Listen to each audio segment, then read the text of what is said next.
YouTube family welcome to my new vlog. આજે આવી ગયા છીએ સ્પેશિયલ ચટપટા અને ખાવામાં ટેસ્ટી ખાટા મીઠા એવા સ્પેશિયલ ગ્રેવી સાથે બટેટાની રેસિપી લઈને. તો સ્વાદિષ્ટ ખાટા મીઠા બટેટા બનાવવા માટે સૌપ્રથમ તો લઈ લીધી છે આંબલી. હવે આંબલીને પલાળવા માટે મૂકી દેશું. આંબલી ડૂબે એટલું પાણી એડ કરી દેશું અને પલાળવા માટે મૂકી દેશું એટલે એકદમ સરસ આંબલી આપણી સોફ્ટ થઈ જાય. આપણે 1 કલાક જેવો ટાઈમ હતો તો આંબલી પલાળવા માટે મૂકી દીધી છે. 1 કલાક પછી આંબલી એકદમ સરસ પડીને રેડી થઈ ગઈ છે. ખટાશ માટે આપણે આંબલીનું પાણી રેડી કરવાનું છે એટલે આંબલીના પાણીને છે ને આંબીલા અલગ કરીને પાણી રેડી કરી લેશું. ગળણી વડે પાણી અલગ એકદમ સરસ થઈ ગયું છે અને આંબલીનું પાણી રેડી થઈ ગયું છે સ્પેશિયલ આપણા બટેટાની ખટાશ વધારવા માટે. પછી બટેટાના મૂકી દીધા હતા બાફવા, તો બટેટા બફાઈને રેડી થઈ ગયા હતા. તો છાલ ઉતારીને એકદમ સરસ મીડિયમ સાઈઝના કરી નાખ્યા છે કટકા. હવે સ્પેશિયલ આપણા બટેટાની પેસ્ટ બનાવવા માટે લઈ લીધી છે લસણની પેસ્ટ. મિક્સરમાં ક્રશ કરીને એક વાટકીમાં લઈ લીધી છે. લસણિયા બટેટા પણ કહી શકો છો, એકદમ ટેસ્ટી લાગે છે ખાવામાં. પછી એમાં નાખીએ છીએ સ્વાદ અનુસાર નમક, ધાણા જીરું પાવડર. ધાણા જીરું પાવડર થોડુંક વધારે એડ કરીશું કારણ કે ગ્રેવીની ક્વોન્ટિટી આપણે વધારવાની છે. તીખાસ માટે લઈએ છીએ લાલ મરચું પાવડર. જેટલા તીખા કરવા હોય બટેટા એ પ્રમાણે લાલ મરચું પાવડર એડ કરી શકો છો. હવે નાખશું પાણી અને પાણી નાખીને એકદમ સરસ પેસ્ટ બનાવી લેશું ચમચી વડે. તો અહીંયા આપણી પેસ્ટ એકદમ સરસ રેડી થઈ ગઈ છે. આ પેસ્ટને તમે વિડીયોમાં જોઈ શકો છો, એકદમ સરસ કટ થઈ ગઈ છે અને મિક્સ થઈ ગઈ છે. આ બટેટા સ્પેશિયલ લસણિયા બટેટા, ખાટા મીઠા બટેટા અને એકદમ ટેસ્ટી બટેટા બને છે. હવે આપણી પેસ્ટ રેડી થઈ ગયા બાદ કરી નાખશું વઘાર. વઘાર માટે મૂકી દીધી છે તપેલી. તપેલીમાં એડ કરશું તેલ. હવે તેલને થવા દેશું ગરમ.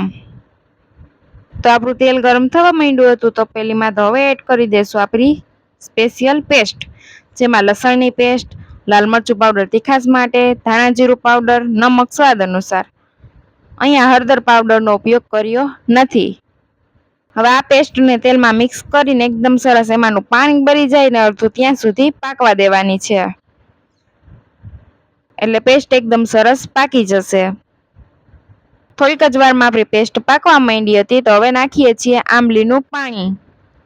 અહીંયા તમારે આંબલી પલાળવાનો ટાઈમ ન હોય તો આંબલી ડાયરેક્ટ ગ્રેવીમાં પણ તમે નાખી શકો છો. હવે લીધો છે કલર આપવા માટે ટમેટો રેડ ફૂડ કલર, લાલ ફૂડ કલર. આ ફૂડ કલરને આપણે આંબલીના પાણી અને પેસ્ટમાં જ મિક્સ કરી દેશું એટલે એકદમ સરસ પાકી જાય અને કલર આવી જાય. હવે આપણે કલરને મિક્સ કરી લેશું.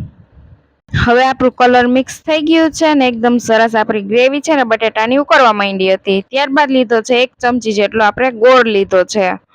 તો ગોળને એડ કરી દેશું. આપણા બટેટા સ્પેશિયલ ખાટા, મીઠા અને તીખા બરોબરના મીડિયમ કરવાના છે ત્રણેય. તો ઉપરથી એડ કરી દેશું ગોળ અને કરી લેશું મિક્સ. આંબલીથી ખાટા, લાલ મરચું પાવડર અને લસણની પેસ્ટથી તીખા સ્પેશિયલ અને ગોળથી મીઠા એવા ખાટા, મીઠા અને તીખા બટેટા આપણા સ્પેશિયલ બને છે. હવે આ ગ્રેવીને ટેસ્ટ કરી લેશું. જો કંઈ ઓછું હોય ખાટું અથવા મીઠું તો આંબલી અથવા ગોળ ઉપરથી પણ એડ કરી શકો છો, અથવા તીખાસ માટે લાલ મરચું પાવડર પણ ઉપરથી આ ગ્રેવીમાં એડ કરી શકો છો. ખાટા, મીઠા અને તીખા મીડિયમ કરવાના છે. ત્રણેય ટેસ્ટ છે ને બરોબર આવવો જોઈએ. હવે આ પેસ્ટને છે ને આપણે ફૂલ ઉકળવા દેવાની છે, જ્યાં સુધી ઘટ બની જાય ને ત્યાં સુધી. જેમ પાકશે ને એમ ગ્રેવીનો ટેસ્ટ છે ને બેસ્ટ આવશે. અને ગ્રેવીની ક્વોન્ટિટી તમારે વધારે ઓછી કરવી હોય તો કરી શકો છો. થોડીક જ વારમાં આપણી ગ્રેવી છે ને એકદમ મસ્ત ઘટ બનીને રેડી થઈ ગઈ છે. તો પરફેક્ટ ગ્રેવી આપણી રેડી થઈ ગઈ છે. તો હવે આ ગ્રેવીમાં આપણે એડ કરીશું આપણા સ્પેશિયલ બટેટા, જે બાફીને કરી નાખ્યા હતા કટકા.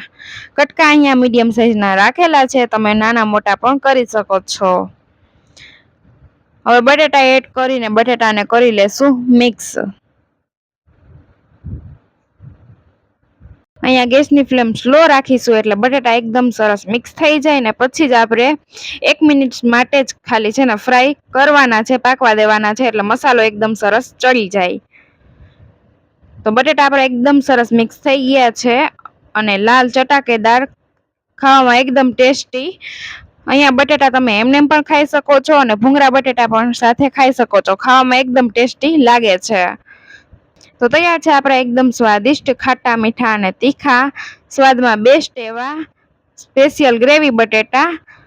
એકવાર બનાવશો ને એટલે વારંવાર બનાવશો, એટલા ટેસ્ટી બને છે અને ખાવામાં ખૂબ જ ટેસ્ટી લાગે છે. ભૂંગળા બટેટા અને એમનેમ બટેટા પણ એકદમ ખાવામાં ટેસ્ટી લાગે છે. તો હવે બટેટા રેડી થઈ ગયા છે, તો ધોઈને એકદમ સરસ ઝીણી સુધારેલી ધાણા ભાજી એડ કરી દેશું અને ધાણા ભાજીને પણ કરી લેશું મિક્સ.